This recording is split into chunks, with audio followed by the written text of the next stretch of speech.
Welcome to another episode of Afro Scientific Spirituality. My name is Efe West and I'm from Nigeria.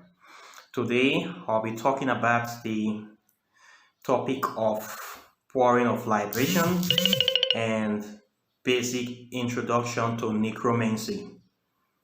Okay, so first of all, what is libation pouring?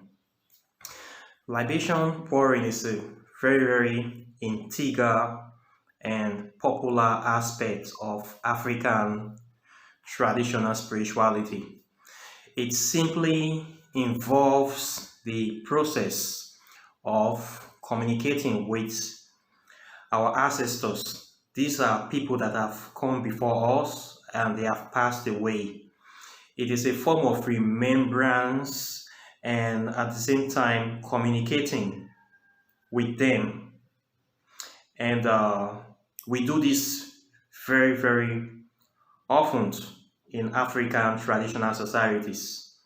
If you come to Africa, you see in any ceremony we are doing, marriage, wedding, burial ceremony, or simply community gathering. Anytime people are gathered together to discuss any matter, any situation, you will see most times the eldest person among them, before the meeting is started, when the drinks are shared, they always turn a little bit in a glass and call the names of the ancestors in the area, and they pour this drink on the ground to them, telling them like, this is yours, this one is for you, we're giving you this, you take it, and they start the meeting. We see this very often in Africa. It is part of us. We do it all the time. So we have different methods of doing it. There is public libation pouring, there is a private libation pouring. We do this in a way of reverencing, acknowledging the ancestors and trying to call them to partake in whatever we are doing, and also to kind of overlook or supervise or take care of the affairs of whatever we want to discuss or whatever we want to do, and to try to bring it to fruition or to make it come to pass, to make everything a success. We also do this libation as a way of invoking the powers of the ancestors to help us to solve problems that we are having in our everyday life. You can also do this as a way of contacting your ancestors, your dead spirits, your guardian spirits, and communicating with them, bringing them to give them more power into your life. Okay, it is a very simple process, very simple. The way to do it is to get a bottle of liquor. The ancestors prefer hardcore alcohol. African ancestors, they don't like soft drinks. They always prefer good quality alcohol. So if you want to do your libation, you must get a good quality alcohol, not the cheap stuff, not those fake drinks. They don't like fake drinks. I often tell my friends that if I become an ancestor and somebody is trying to invoke me with some cheap liquor, I'm going to slap that person. So if you want to do your libation, you need to get a good liquor, not the cheapest bottle, not the cheapest stuff. That's something you can be able to serve to your friend, or something that when given to you, you can accept it, that is not like an insult.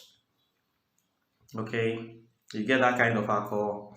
Then we start by greeting them, calling their names, and as we call the names, we pour a little bit on the floor, on the earth. Then we start reminding them, calling the lineage, we reminding them, telling them the things we want them to do for us. Then at the end, we thank them, and then we proceed to whatever we want to do. When you are doing your libation, it should be noteworthy that you call the right ancestors. Yes, not all ancestors are good spirits. Not everybody is good in this life. If you want to be doing libation to your family ancestors, asking them to help you, we all have that uncle or auntie that may not be a friend of your father during their lifetime. Those uncle and aunties that are very weird, they are like enemies with your father or your parents or with you. Those ones you call witchcraft, witch and wizards. You don't want to call the names of those ones. Okay?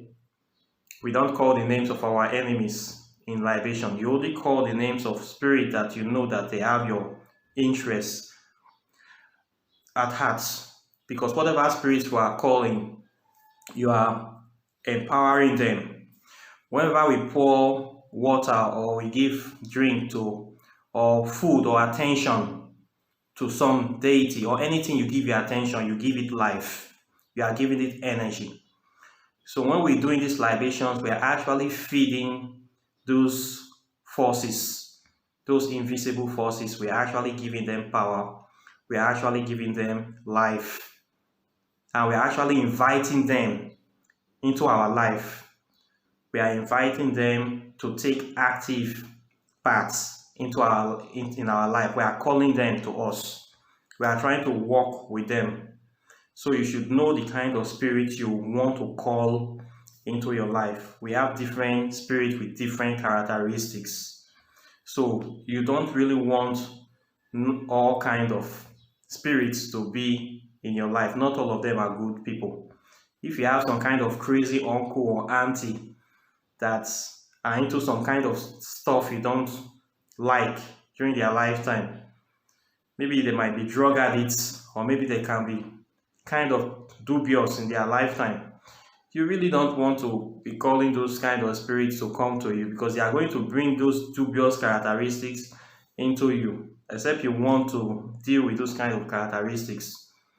So you should not call them for your libation. Okay?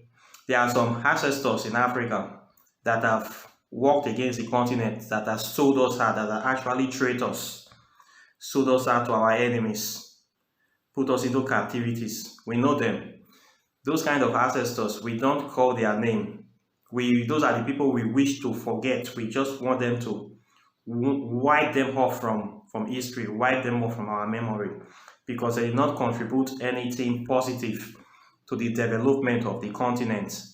So we don't call or remember those kind of people. We only remember the kind of people we want to emulate, and the kind of people that we know that they have the hearts and the best interest for us.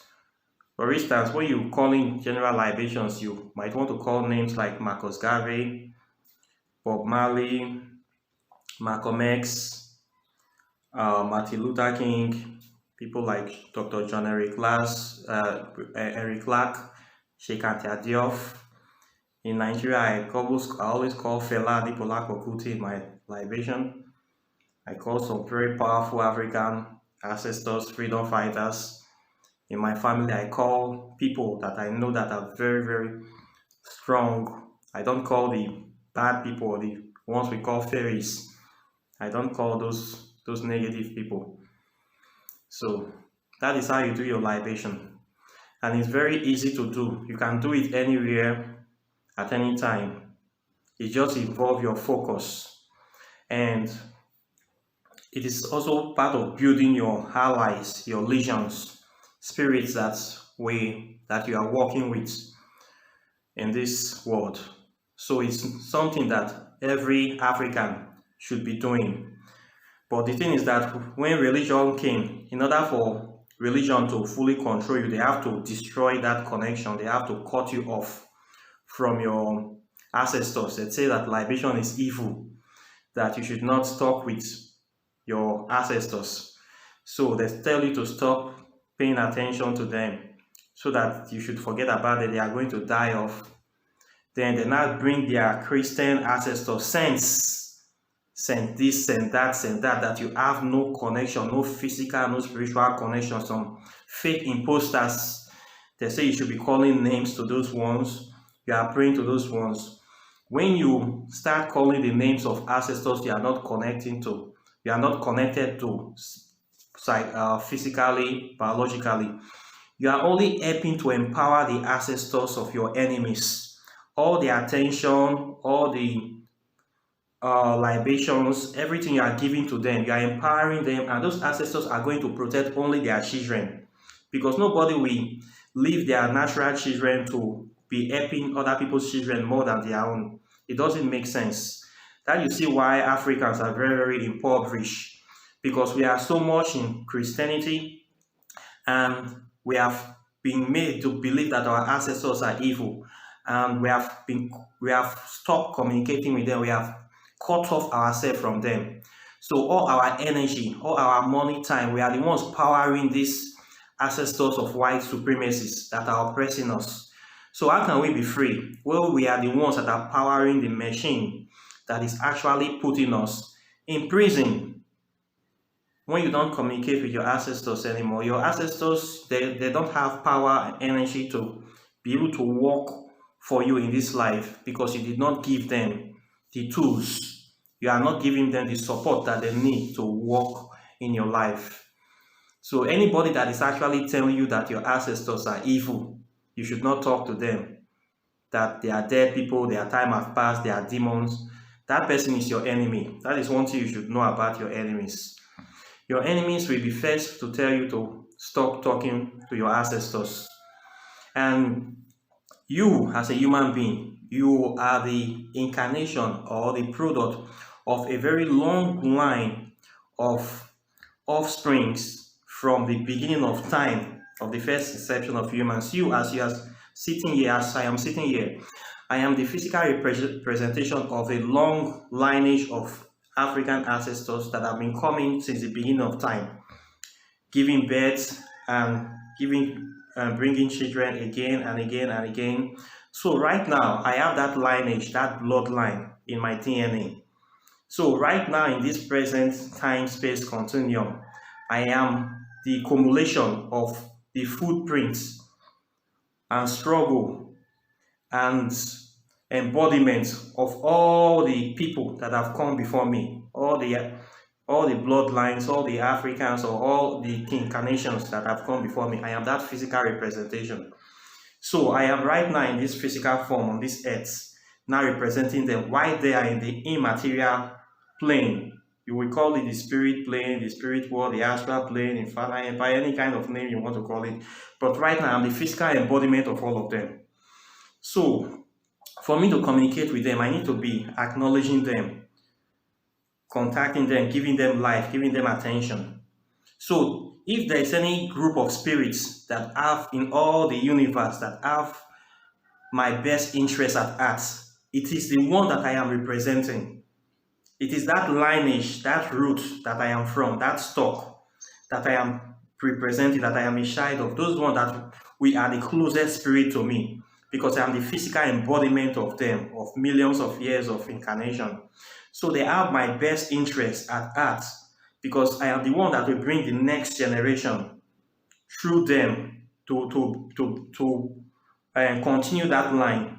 So who do you think is the spirit that is going to help me most if I am in any problem? Is it not the ones that I am physically representing? My team members. So then somebody is saying that I should stop talking to my team members, that my team members are evil, are demonic, right?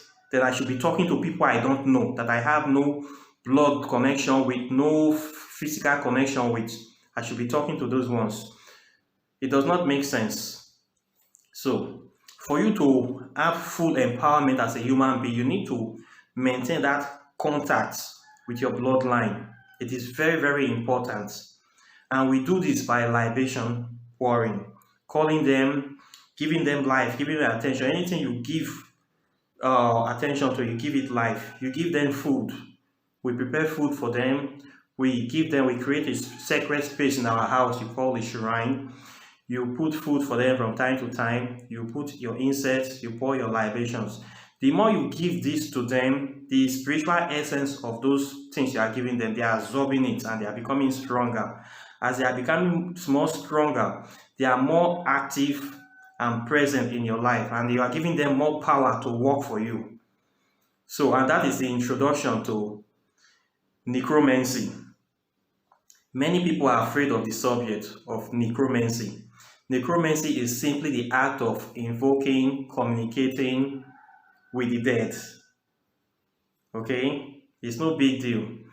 When you are praying to a dead spirit, like the Christians pray to Jesus Christ that they claim he died and he rose again, he became a zombie, a living zombie God. That is the same necromancy, because you are communicating to somebody that have died. If he actually died, then that is no difference between the definition of necromancy. Okay? So when you pour in your libation and calling the names of dead spirits, you are also practicing a basic form of necromancy, which is also very, very powerful, because you are trying to communicate with the dead. So you should not be afraid of necromancy. It is a part of us. Many people are afraid of this subject. When I try to talk about this subject, communicating with dead people, with going to the cemetery, they are so scared. I used to be scared of the subject until I understand it. For a very long time, when I stepped into the pool of spirituality, necromancy was one of the last subjects I decided to go into, because I don't want dead people. I don't want to see dead people. And I have heard so many stories, so many misconceptions and lies about the subject and the practice that I am so afraid of it. I don't want to have anything to do with dead people. But I did not know that I have been practicing it passively by doing libation. Then later on along the line, it hit me that this necromancy you are afraid of, you are kind of have been practicing it in a way. I said, how? You have been giving libations to dead people. You have been contacting the dead, your dead relatives, in the form of pouring libation, giving offerings to them. Is that not necromancy? What is the difference? The only difference is that I didn't go deeper. But why I didn't go deeper? Because it's already a part of me. Because the people that died, people I'm calling their name, are my relatives. So it's not like I went to somebody else's grave to disturb them. I am talking to people that I have something with, that I have a blood connection with, that we have a purpose together. My own development, and also to spiritual empowerment for the family and my race. So when I understand the concept, it became so natural to me that I wasn't afraid of it anymore. So today I'm trying to explain to you guys that you may have already been practicing necromancy by performing the act of libation, but you may not know that you have been doing exactly that. But now that you know, it is now time to start doing it actively and consciously to empower it more. Okay? So, for your necromantic practice, you might need to actually get some pictures of the people that have passed on. You might put them in your sacred space.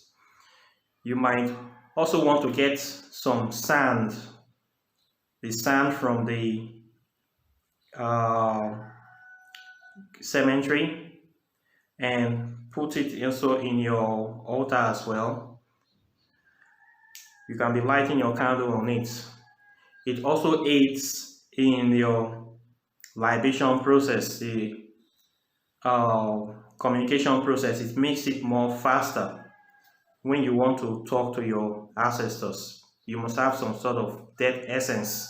It can be graveyard death from the grave of any of your ancestors you want to communicate with.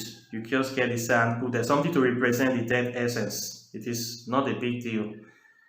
Okay, you might want to have some articles that represent the death essence on your altar as well. So necromancy and libation pouring are the same thing. It is in libation pouring to the dead is a fundamental aspect of necromancy. Okay, so you should try to communicate more with your ancestral spirits because they are the best spirits that have your interests at your heart. If you watch the world today, you see nations that are controlling things. They are fully in contact with their ancestors. They did not see their ancestors as evil people. They always do ancestral veneration. Look at the Chinese people. On top of their communism, they are heavily into ancestral veneration. They don't play with their ancestors. You look at Japan, the same thing. You look at India, the same thing. They never see their ancestors as evil. They don't insult their ancestors. They don't condemn their ancestors. You look at even the Christians, the white Christians that are pushing Christianity with all the evil they have committed. All the saints in the Bible are ancestors of white people. They are not ancestors of black people. You will not even see one black man in the Bible. There is no black angel in the Bible. They don't even have black people in their spirituality. So the Bible is like a racist book. Where are you as a black man in that Bible? Show me any black angel. Even the 12 disciples of Jesus, there's not even one woman that is among them. As many as black people are in the world, Jesus Christ did not see it fit to get one black man as one of the 12 disciples. And science has proven that we black people are the first race upon this earth. All other races are part of the extractions from the black race. But Jesus Christ did not see it fit to no black person existing in the Middle East by then. And all the